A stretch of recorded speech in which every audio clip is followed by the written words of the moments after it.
Então, muito boa noite, caros telespectadores e caros internautas que nos acompanham a partir das diversas plataformas que o nosso canal disponibiliza por efeito. Boa noite para ti, caro telespectador, caro internauta, aliás, que nos acompanha a partir do Facebook, do YouTube, mas também a partir do TikTok.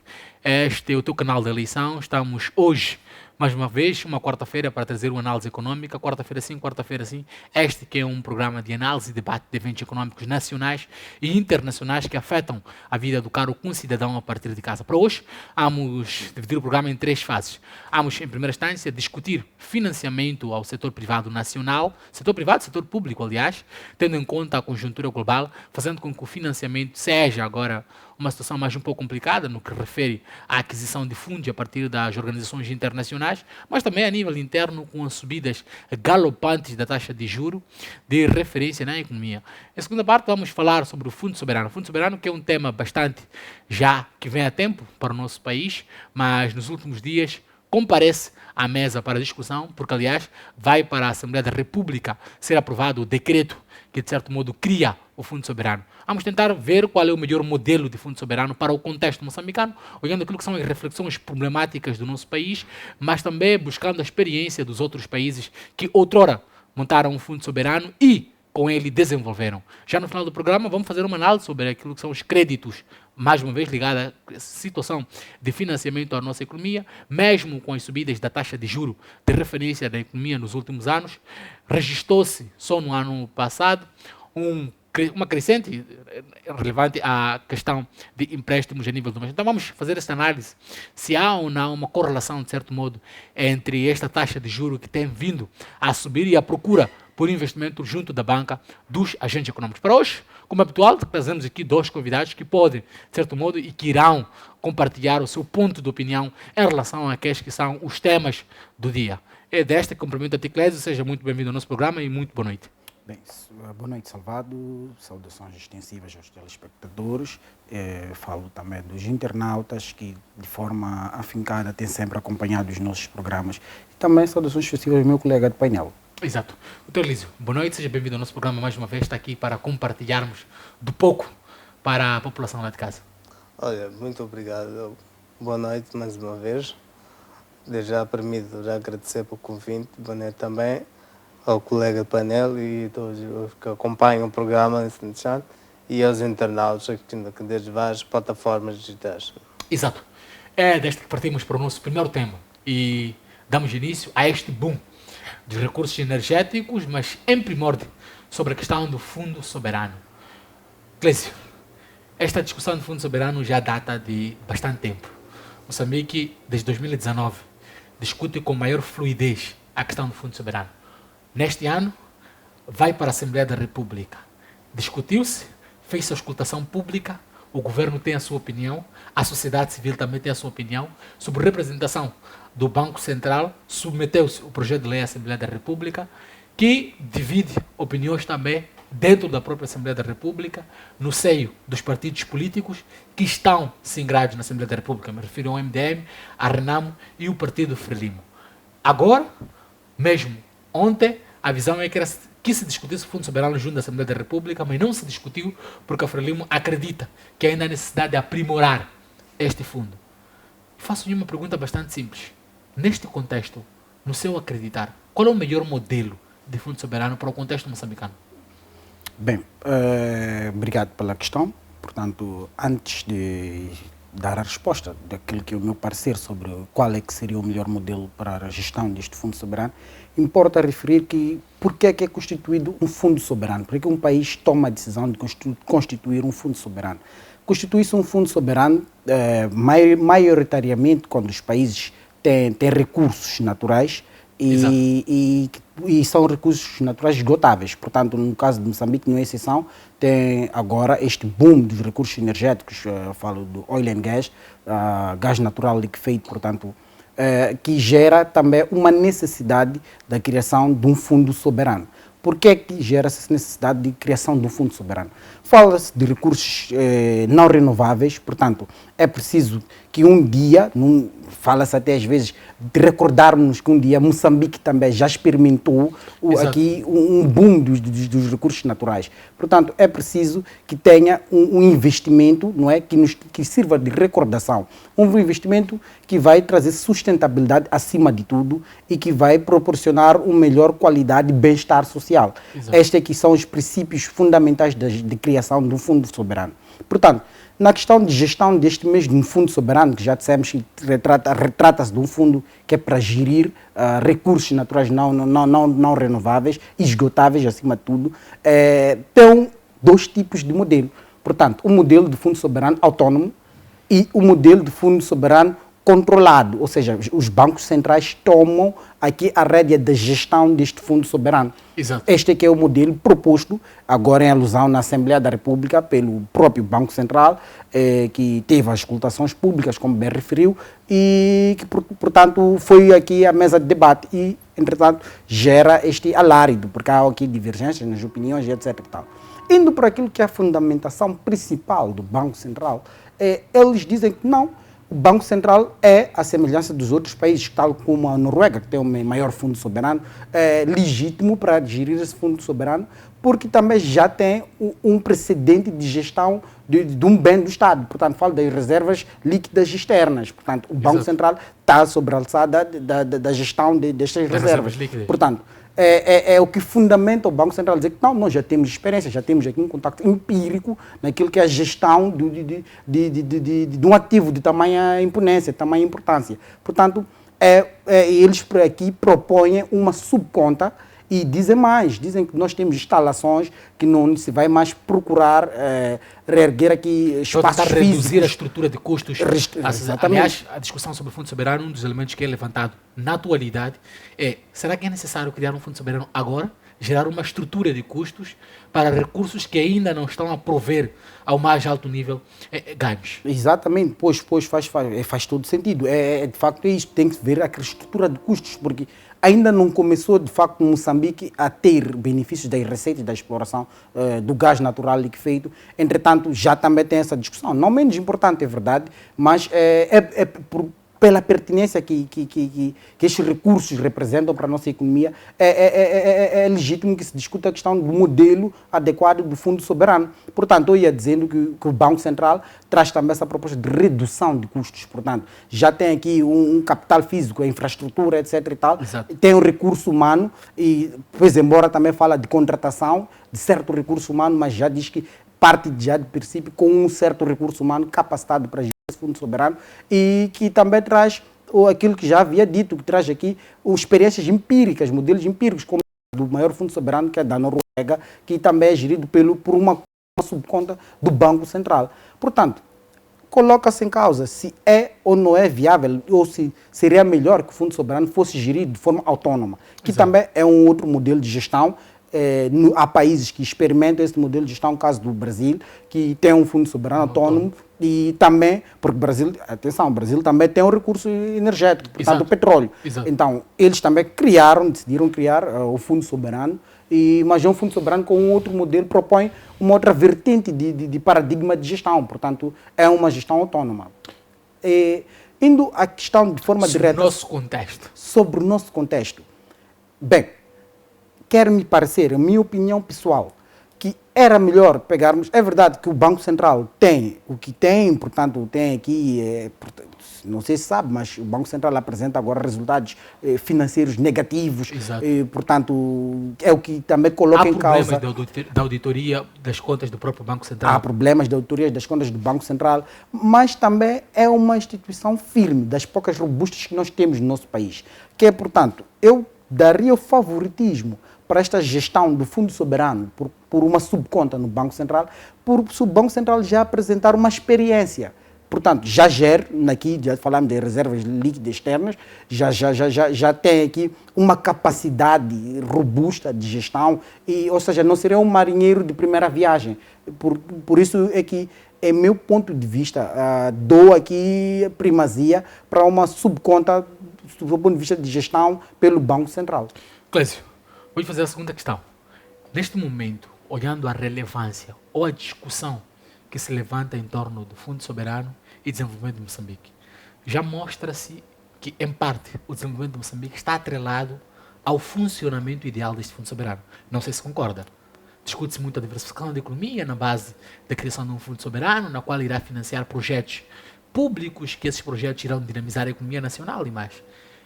É um pouco racional dar à entidade do Banco Central, neste caso o governador do Banco de Moçambique, que já, neste momento, tem em suas ocupações, não das poucas, ter a responsabilidade de criar uma estabilidade do sistema financeiro, ter a responsabilidade de criar uma estabilidade a nível de preços, tem a responsabilidade de proporcionar um ambiente para o crescimento econômico. Aliás, que esta combinação entre crescimento econômico e inflação é um pouco questionável, a habilidade ou as prestações que o Banco Central tem dado. Um indivíduo que tem esta responsabilidade, como governador do Banco de Moçambique, lhe passaria uma responsabilidade acrescida do Fundo Soberano, olhando aquilo que é a preocupação do nosso país em relação ao desenvolvimento e atrelado em parte ao Fundo Soberano?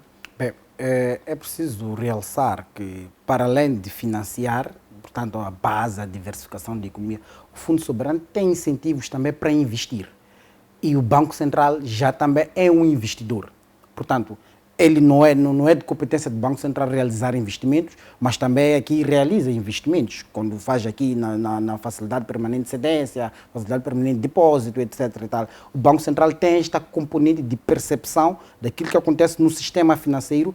Ele pode entrar, pode investir, o que logo de partida já lhe dá uma certa responsabilidade, uma certa experiência no que tange ao investimento, porque o Fundo Soberano, para além de financiar a economia, para além de ser um driver da economia, porque fala-se que agora o Fundo Soberano é que vai ser provedor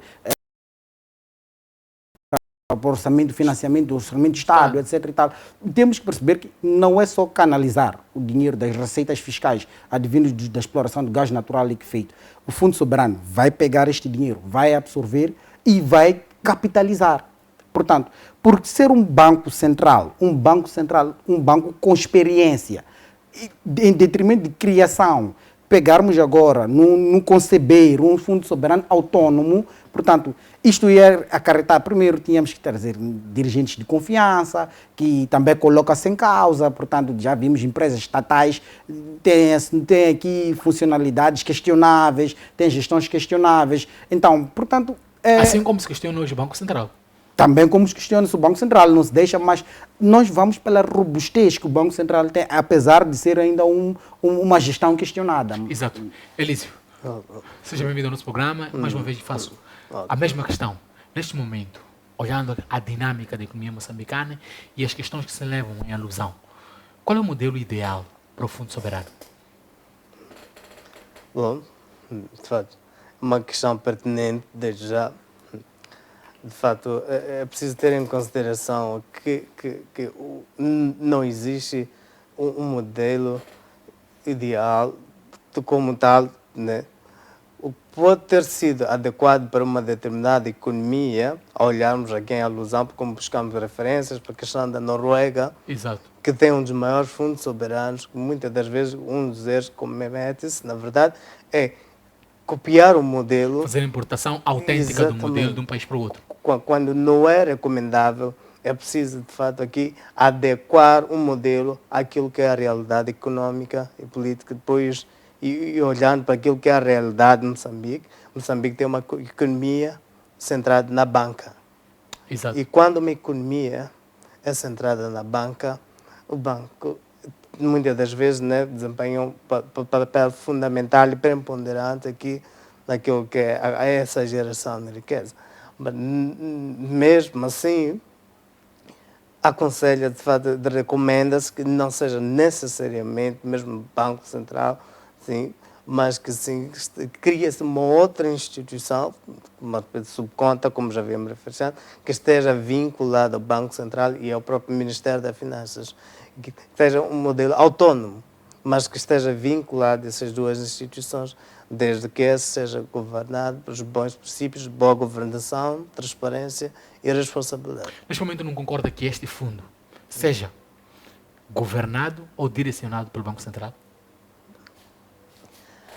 É verdade que o Banco Central ele já carrega consigo mais experiência, de fato, na gestão desses aspectos E se olharmos para aquilo, de fato, que há título de exemplo, que o Fundo Soberano Norueguês é, de fato, gerido assim pela banca, mas olhando para aquilo que é a natureza da realidade de Moçambique, já viemos dizendo que o Banco Central já vem aqui com uma carga excessiva de responsabilidades e não só, tem estado mesmo a reportar os resultados que temos estado a acompanhar.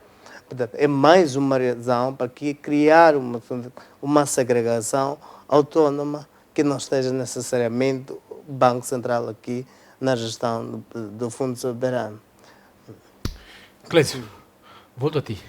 Em Moçambique é habitual haver conflitos entre a política monetária e a política fiscal. De um lado, políticas expansionistas, do outro lado, restritivas. Ou seja, condições de mãos diferentes. E, de certo modo, o Fundo Soberano está correlacionado à política fiscal porque, de certo modo, faz alusão, nos últimos tempos, que quase metade do orçamento do Estado virá do Fundo Soberano. Mas também grandes investimentos de projetos que vão para o país nos próximos tempos terão origem do Fundo Soberano. E o Fundo Soberano, sob gestão do Banco Central, esta conflitualidade não irá aumentar a condução, por exemplo, daquilo que são os projetos públicos do lado fiscal envolventes do governo. O Banco Central, como uma entidade autônoma, aliás, não irá talvez prejudicar o funcionamento normal ou a ideologia de projeção que o governo tenha para com o Fundo Soberano?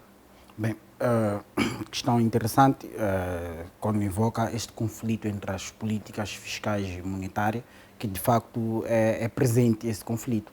Por um lado, vemos aqui gastos e dívidas públicas de forma interna, externa, e também vemos aqui taxas de juros restritivas, vemos política monetária restritiva, o que logo dá a transparecer um conflito. Porém, sobre o Fundo Soberano, é necessário, eu digo que esta questão é pertinente porque é necessário que tenhamos uma atenção que é para não repetirmos os erros do passado. No passado, quer significar o seguinte: não que tenhássemos antes um fundo soberano, Exato. mas estamos a falar do passado no sentido de evitar este conflito. Por um lado, a política fiscal, entre aspas, bem dentro de aspas, expansionista, e do outro lado, política monetária restritiva. Portanto, é preciso evitarmos que haja este conflito, porque fala-se de mais de 50% para o orçamento do Estado, para realizar as despesas públicas, que é para também minimizar o bem-estar social, que está degradado, etc. e tal.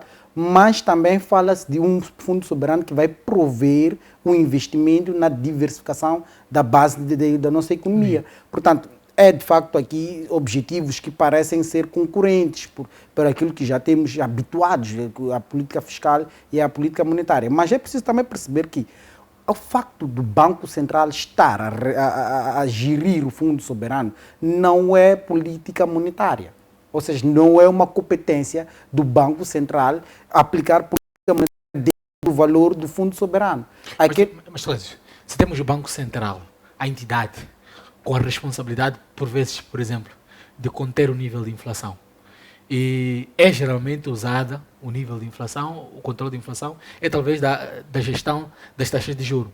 Mas o Banco Central também tem, do outro lado, as reservas externas. Será que o Banco Central não pode, porventura, usar o poder das reservas externas para conduzir o comportamento dos preços a nível do país, tendo em conta, por exemplo, o comportamento que muitas das vezes a inflação moçambicana é explicada pela importação? Por deter deste lado as reservas por deter as reservas externas, o Banco Central, por vezes, também pode manipular. Aliás, assistimos à manipulação das taxas de juros. Diz que Moçambique tem taxas de juros flutuantes, mas com um determinado controle do Banco Central, a partir de injeções e tais. Mas não é o principal objetivo do Banco Central. Então, com este fundo soberano, não pode ser a mesma essência? Bem, eu creio que não, porque podemos até pegar. Falou também da flutuação da taxa de juros, diz que o regime é flutuante, portanto é flexível. Entretanto, vemos também uma mão controladora do próprio Banco Central. Exato. E já vimos que, quando fala das reservas externas, o Banco Central poderia usar, que era para mitigar os efeitos da inflação, que aliás falou bem que é a inflação de custo, é importado. Nós vimos, creio que em 2021, na época da pandemia, para controlar os efeitos nefastos da pandemia, o Banco Central, através da política cambial, ou trouxe aqui, injetou moeda externa que era para controlar a política cambial.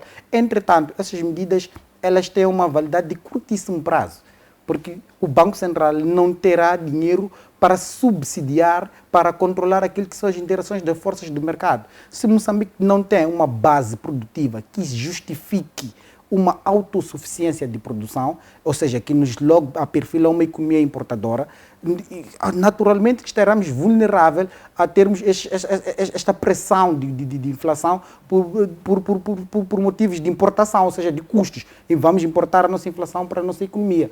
O que naturalmente o Banco Central não terá aqui força para controlar isto. Portanto, é preciso perceber que o Fundo Soberano, apesar de ser gerido pelo Banco Central, não tem a competência de gestão de uma política monetária. É um fundo que está centralizado ao investimento, poupança, capitalização e, posteriormente, ao investimento. Esta que é a essência e competência de um fundo soberano, peso embora esteja a ser gerida por um Banco Central que tem competências e funções de gestão de política monetária. Entretanto, parecem iguais, mas não são coisas iguais. Elísio, olhando neste momento, esta possibilidade que coloca, retirando o Banco Central da jogada, olhando para as receitas que Moçambique está a obter agora da indústria do gás, admitamos que, porventura, o fundo seja aprovado, o decreto seja aprovado ainda este ano pela Assembleia da República e se exija uma implementação. Olhando aquilo que são os recursos que o país obtém, parecem ser minorados para a necessidade atual da criação de um fundo soberano e tira da jogada do Banco Central. Não é a criação de uma estrutura de custos, de um conselho de administração, da edificação do fundo soberano, ser prejudicial para aquilo que são os próprios objetivos do fundo, porque olhamos que o fundo soberano está a ser criado para o benefício do povo, a criação de investimentos estes que criem maiores oportunidades, maior dinâmica à nossa economia. Hoje, criar uma estrutura de governação, uma estrutura, um conselho de administração, a máquina funcional do Fundo Soberano, a edificação, toda aquela estrutura de custos não será prejuízo para o Fundo Soberano neste momento? Bom, estima-se que a nossa economia venha a receber uma média até 96 bilhões de dólares norte-americanos durante o período de vigência de tratados de petróleo e gás. Olha, durante esse processo, pode parecer prematuro, mas não é, até porque os projetos já estão em curso, já está a decorrer a exploração. Acho que os recursos que Moçambique está no momento justificam a criação do Fundo Soberano? Neste momento? Tendo em consideração o Fundo Soberano, de fato, visa essa captação dessas receitas que derivam da exploração de recursos naturais para uma poupança, posterior investimento. Então, atendendo e considerando que é para esse efeito, a finalidade que se cria o Fundo Soberano e não precisamos necessariamente esperar que haja aqui a receita para uma posterior criação de Fundo Soberano. Nós temos em períodos aqui que se antecipe aqui a criação deste Fundo Soberano, por forma a garantir que assim que de fato estiverem a fluir as receitas que derivarem dos recursos naturais, já esteve lá o Fundo Soberano, por forma aqui a tornar possível essa capitalização de recursos, não só para o atual consumo, assim como através do financiamento, né, ao próprio orçamento do Estado, e assim como para um posterior investimento, por forma a criar aqui e investir em áreas que de fato vai constituir aqui um catalisador para o desenvolvimento econômico e tornar possível essa exploração mais racional e sustentável possível, por forma também a proporcionar aqui benefícios para toda a economia e assim como para as futuras gerações. Elísio, estamos no ano de 2023, Moçambique começou a essência de exploração desta magnitude de gás, por exemplo, natural liquefeito na bacia do Rovuma no ano passado.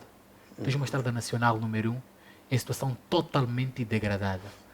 Tens dificuldades na essência de pagamento de salários em períodos regulares da máquina pública. Tens população a viver em questões ou em situações de vulnerabilidade na província da Zambésia e noutras regiões que estão a ser, por exemplo, agora afetadas ou foram afetadas há pouco tempo atrás por chuvas severas. É justificável guardar um dinheiro nestas condições de país em que tens, por exemplo, o governo em busca de recursos fora do país para financiar questões como estas que eu fazia referência, e do outro lado estás a criar uma velocidade para criar um fundo soberano, porque acreditas que tens que poupar um dinheiro na qual estás a receber. Faz sentido esta matemática? Assim, de forma tão linear, pode parecer que não, porque temos uma necessidade imediata, mas é preciso ter em consideração que um rendimento é destinado ao consumo e poupança. É por isso. Na componente do consumo, é esta que será canalizada para responder a essas adversidades que tem estado aqui a mencionar, a afetar a nossa economia. Se for olhar, de fato, para o estágio atual, e esse posterior investimento, investimento em que é exatamente? Vamos falar em investir em infraestruturas públicas de qualidade. Vamos a falar das próprias estradas e pontes. Não só investir também na própria questão de investigação, pesquisa e investigação. Estamos a falar porque também questões de saúde, de forma a garantir aqui, estamos a falar de saúde e bem-estar. Estamos a atual situação, né, que temos estado a verificar, nossos médicos, a nossa assistência médica está em condições de fato críticas. É urgente o posicionamento do governo relativamente a esse aspecto. Quer dizer, não era suposto que estivemos nessa estas situação. todas as preocupações não retiram a urgência do Fundo Soberano. Essa é a mensagem que tenta passar. Exatamente. De fato, não retiram aqui a necessidade, de fato, de criação de fundo soberano, porque, efetivamente, como havia dito antes, né, uma parte das receitas que derivarem aqui, decorrentes da exploração de recursos naturais, será capitalizada e a outra parte será canalizada aqui para responder a essas questões que estamos aqui a mencionar. E, de fato, é urgente. Porque é que eu digo isso? Porque, senão, os recursos, as receitas decorrentes dos projetos de petróleo e gás são receitas provisórias. Exato. São receitas provisórias. E essas receitas provisórias, nós estamos aqui operando um recurso esgotável. Como já havia dito anteriormente, até que efetivamente termine a vida útil dos projetos. Temos essas receitas. E depois daí já canalizamos toda a receita para consumo. E não houve aqui uma capitalização. O que diremos das futuras gerações? E não só, é preciso entender que estes projetos de petróleo e gás têm uma fase, a última fase, que chama de abandonment. Tendo sido concluídos os projetos de petróleo. Cria-se uma provisão de forma a garantir aqui a reposição dos danos eventualmente ambientais que esses projetos terão causado. Então, não havendo aqui uma provisão, uma capitalização, quais eventuais recursos que nós poderíamos recorrer para fazer face a essas necessidades? Aí seria muito complicado. É urgente, temos necessidades imediatas, de fato, temos aqui a situação atual que nós temos já a verificar na nossa economia. Então, agora, a própria infraestrutura pública, não temos infraestruturas públicas de qualidade, e também não só temos a questão mesmo destes clãs que têm estado a afetar, e não só a questão também do terrorismo, que está também diretamente associado aos projetos de petróleo e gás, que é um dos riscos dos projetos de petróleo e gás. E não só.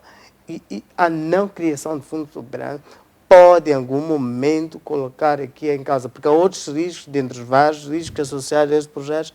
Temos aqui a questão da volatilidade dos preços. Exato. Imagina uma situação em que, doença por exemplo... holandesa é uma delas também. Sim, levanta a mesa. Sim, exatamente. Sim, temos já também a questão da doença holandesa. E, embora, de fato, é nesse contexto em que vamos lá, numa eventual situação em que o conflito Rússia-Ucrânica esteja estancado por total, e a Rússia retoma o fornecimento aqui de gás à Europa. Eventualmente, a demanda do nosso gás certamente pode vir a reduzir. E isso pode ter um impacto nas contas daquilo que são as provisões, aquilo que era esperava receber, pode vir a ter um impacto.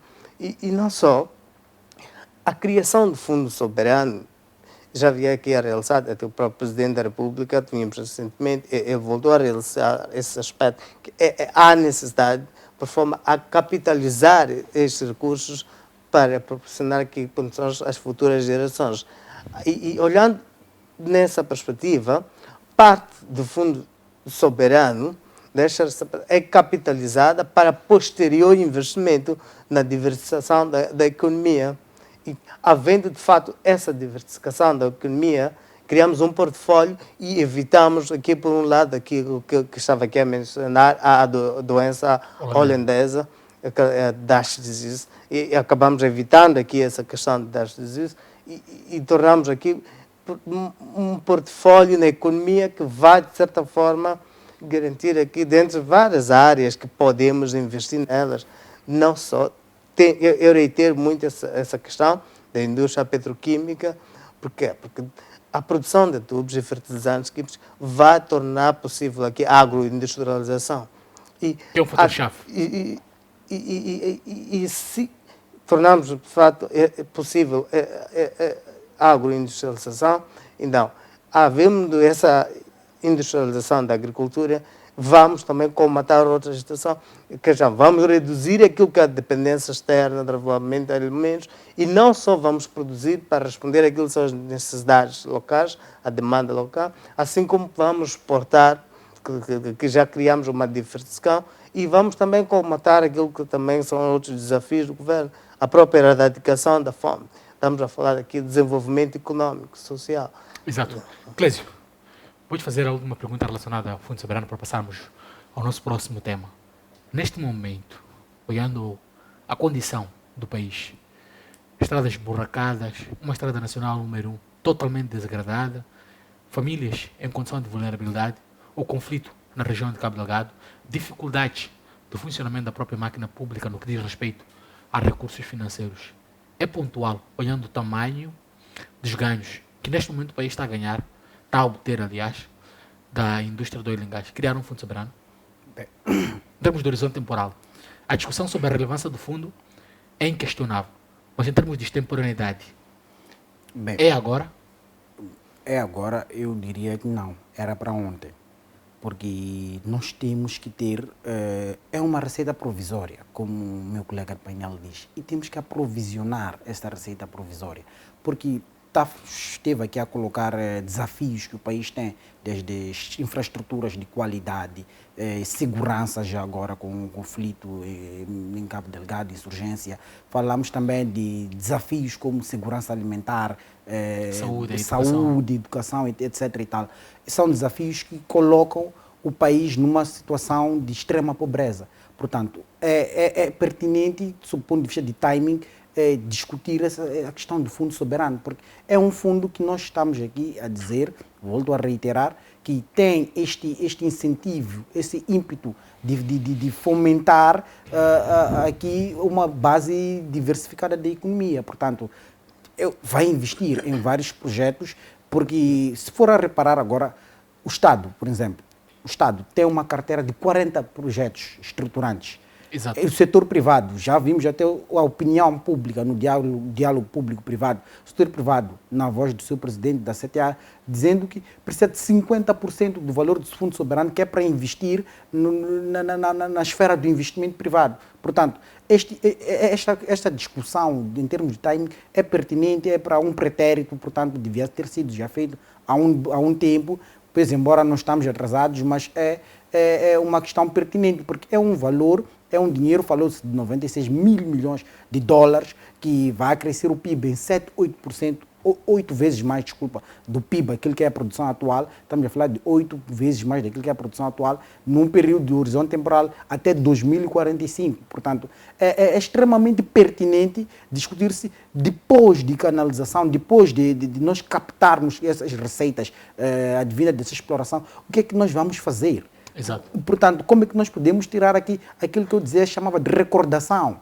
Como é que as gerações vindouras vão ter aqui vestígios, evidências... Qual a experiência que o país terá em desenvolvimento econômico? Como é que, agora, é preciso também que haja uma gestão aqui de boa índole, de boa fé. Não podemos aqui tomar este valor como um valor para eventos de carnavais, eventos aqui que não tem nada a ver, corrupção. Não é para isto que este valor, este bolo, portanto, 96 mil milhões não vem aqui para gerar ainda conflitos ou para acentuar aqueles conflitos que já temos aqui, sob o ponto de vista da nossa convivência como moçambicanos. Não, este é um fundo para trazer até uma outra expectativa, uma outra perspectiva. Portanto, estou a falar de reconciliação.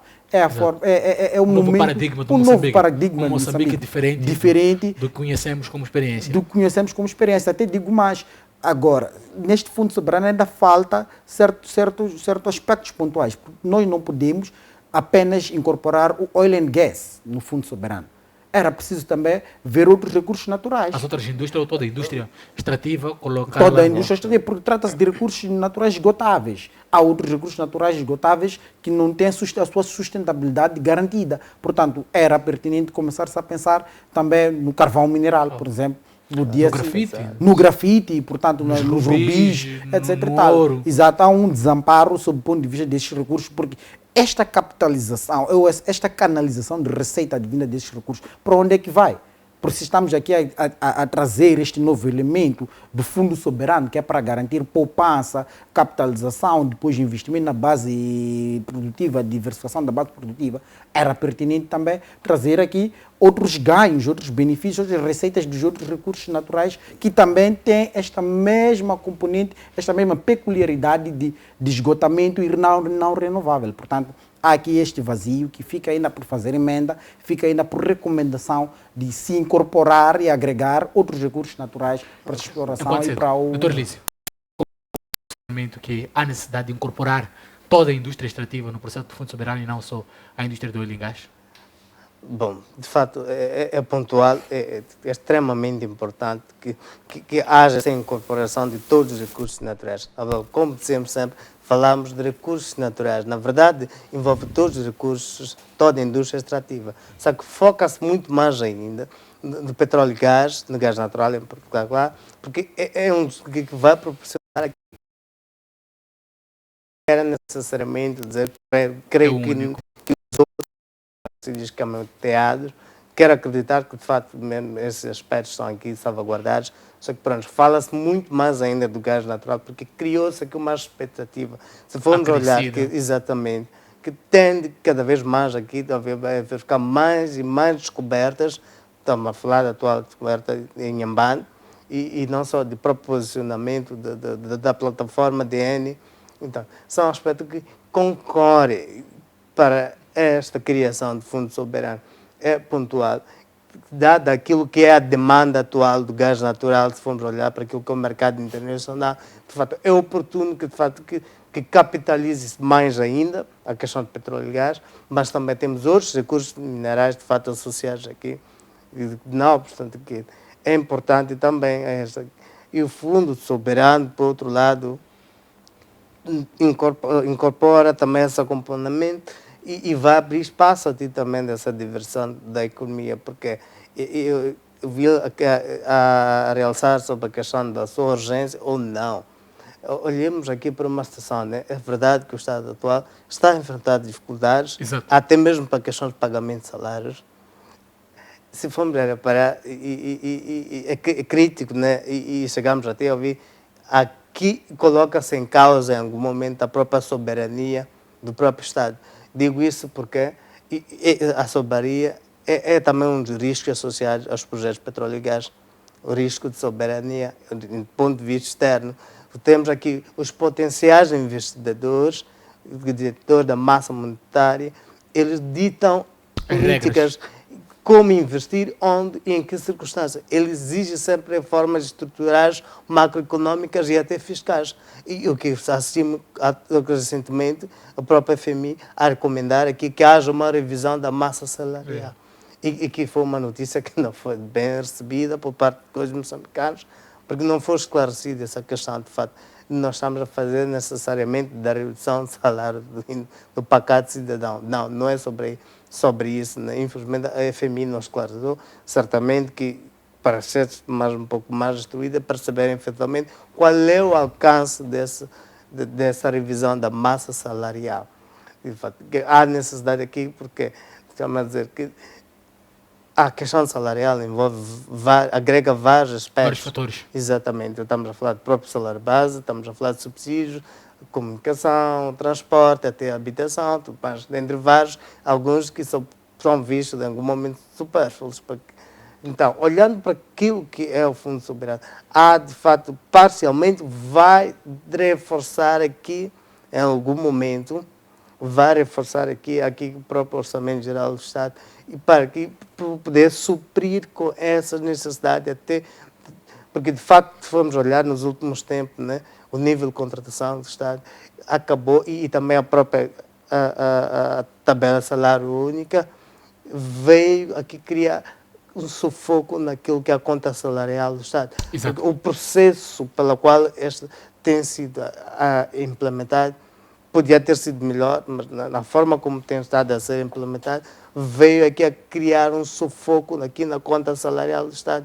E repare que as receitas que derivarem de recursos naturais não podem ser usados para fins supérfluos. Se nós, por exemplo, estamos a fazer aqui, por exemplo, se nós, por exemplo, aumentamos aqui o poder de aquisição do cidadão, nós podemos criar um outro problema muito mais grave para a economia. Exato. Vamos passar para o nosso segundo e último tema do programa. Vamos falar sobre novas fontes alternativas de financiamento do setor privado, mas também do setor público. É que nos últimos tempos, associado ao conflito russo-ucraniano, mas também à pandemia Covid-19, que já teve fim, felizmente, as contas internacionais relacionadas ao financiamento de países em via de desenvolvimento trancaram a maior parte delas, ou pelo menos este financiamento reduziu naquilo que é a banca internacional. E associado a isso também os governos, como é o caso de Moçambique, na tentativa de conter a inflação, têm aumentado de forma desenfreada as taxas de juros, de modo a fazer face àquilo que são os problemas conjunturais. Só que associado a isto, tem criado-se problemas no que diz respeito a um financiamento do setor privado e do setor público. Clésio, neste ponto, o governo perde espaço na arena internacional para a busca de financiamento externo e a nível interno também, as taxas de juros têm aumentado e o setor público, o setor privado também tem necessitado cada vez mais de buscar financiamentos junto da banca. Quais podem ser as fontes alternativas para fazer face ao financiamento público e privado neste tipo de momentos? Bem, sob o ponto de vista de financiamento público, importa realçar que é verdade, de facto, que o governo perde protagonismo sob o ponto de vista de financiamento externo, por várias razões. Portanto, é conotado também como um financiamento de risco, tem aqui indicadores, ou seja, ponderadores de nível de risco de financiamento elevado, o que conota, o que expõe o Estado moçambicano como um financiamento de risco. Portanto, tem aqui desde escândalos das dívidas ocultas que exacerbaram este mau nome reputacional que o nosso país tem, que depois é conotado como um mau pagador. Portanto, em jeito de fuga, isto ainda na vertente pública, de financiamento público, em jeito de fuga, o governo aparece aqui como um grande autor no que tange ao financiamento de dívida interna. Portanto, se for a ver o relatório, por exemplo, da dívida interna publicado recentemente pelo Ministério da Economia e Finanças, o estoque da dívida interna no nosso país está aproximadamente a 30% a 40% do PIB. Portanto, o estoque total da dívida, portanto, a interna e externa, está quase 90% do PIB. O que valores bastante exacerbados. Valores bastante exacerbados. Só para termos noção, de 2000, porque é um relatório que vai aqui fazer um realce, vai fazer aqui uma narrativa daquilo que foi o ano 2022. Se formos a ver o progresso, a expansão, a dinâmica expansiva da dívida face ao ano 2021 para 2022, temos aqui um incremento de 4% da dívida interna. Exato. Portanto, o governo aparece aqui como um player preferencial sob o ponto de vista de financiamento. Os bancos preferem financiar o governo. Obviamente por causa da segurança. O que depois, exatamente pela segurança, o que cria aquilo que a economia chama de crowding out, porque vai pressionar recursos, porque retira recursos que era para a economia no ponto de vista de produção, de investimento, e vai ser financiado para o governo. E que deixa no segmento empresarial sem muitas alternativas de financiamento. Porque fala-se de uma paisagem empresarial de 98% feitas pelas micro, pequenas e médias empresas. Exato. Então, para aquilo que é o nosso panorama de sistema financeiro, que pode aqui traduzir-se em mitigação, porque se a empresa não tem aqui financiamento através do banco, ele pode ter um financiamento através do mercado financeiro, do mercado de capitais, bolsa de valores. Exato. E lá os requisitos para que a empresa faça-se cotar, faça que possa inserir-se na bolsa, são extremamente elevados para aquilo que é o contexto realístico da nossa economia. Exato. São aquém das pequenas e médias empresas. São aquém das pequenas e médias empresas. Portanto, fala-se de contabilidade organizada, de contas auditadas e outra coisa, a abertura de capital de sociedade anônima. Essas empresas, a maioria delas das pequenas e médias empresas, sobretudo nas pequenas, elas são de sociedade limitada. Então, exato, não tem como, não reúne esse requisito, ainda que haja esforço da Bolsa de Valores de Moçambique ter criado o segundo e até o terceiro mercado agora, como mercado de incubadores, para se cotar, para que possam fazer face a essa dificuldade de financiamento da banca, ainda está aquém daquilo que é a realidade. E mesmo o conhecimento do setor financeiro a nível nacional, para que haja este investimento, ainda é relativamente baixo. Ainda é relativamente baixo. Portanto, nos outros países tem outras modalidades de financiamento. As empresas podem criar, por exemplo, até aqui, o meu colega de painel está ao Salvado, eu tenho uma empresa, por exemplo, de fabrico sapatos. Portanto, tenho aqui uma matéria-prima, eu posso fazer aqui um financiamento de produto. Exato. Portanto, e depois, posteriormente, quando eu for a vender, voltarei a pegar e ressarcir aqui o financiamento que deu. Mas esta não é uma modalidade aqui que adequa-se na nossa realidade, por motivos como confiança. Portanto, temos aqui, como disseram, 98% da nossa paisagem empresarial é feita por pequenas empresas, de dimensão pequena, menores e médias. Muitas vezes por um grupo familiar. Familiar, que pouco tem a gerência, portanto, não é uma gerência estudada. Portanto, é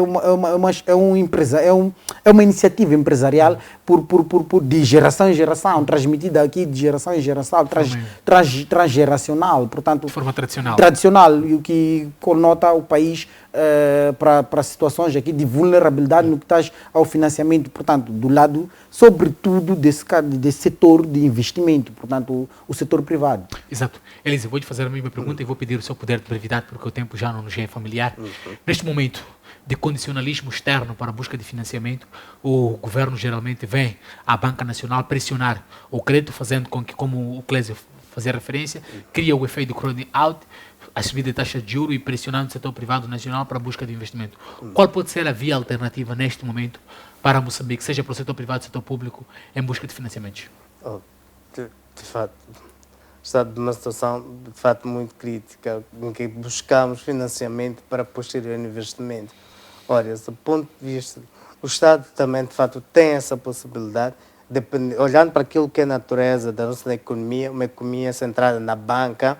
Exato. Poucas alternativas de financiamento no resto, senão a própria banca, porque a banca que aparece aqui como desempenhador de um papel preponderante por forma de garantir aqui esse investimento. Agora, o Estado tem uma possibilidade, que é pela emissão de bilhetes de tesouro.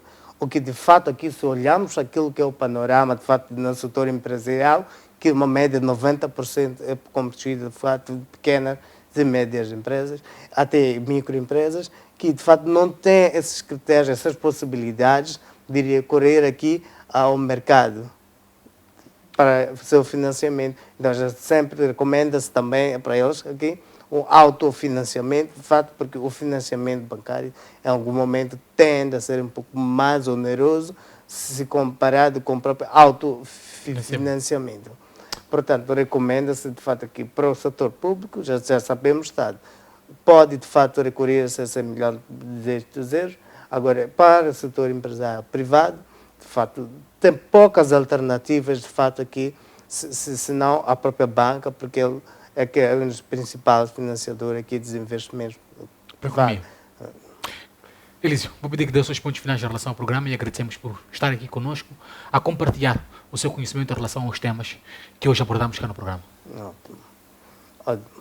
Muito obrigado mais uma vez. Vamos mais uma vez realçar aqui é urgente, de fato, mais uma vez, o posicionamento do Fundo Soberano e não só, né?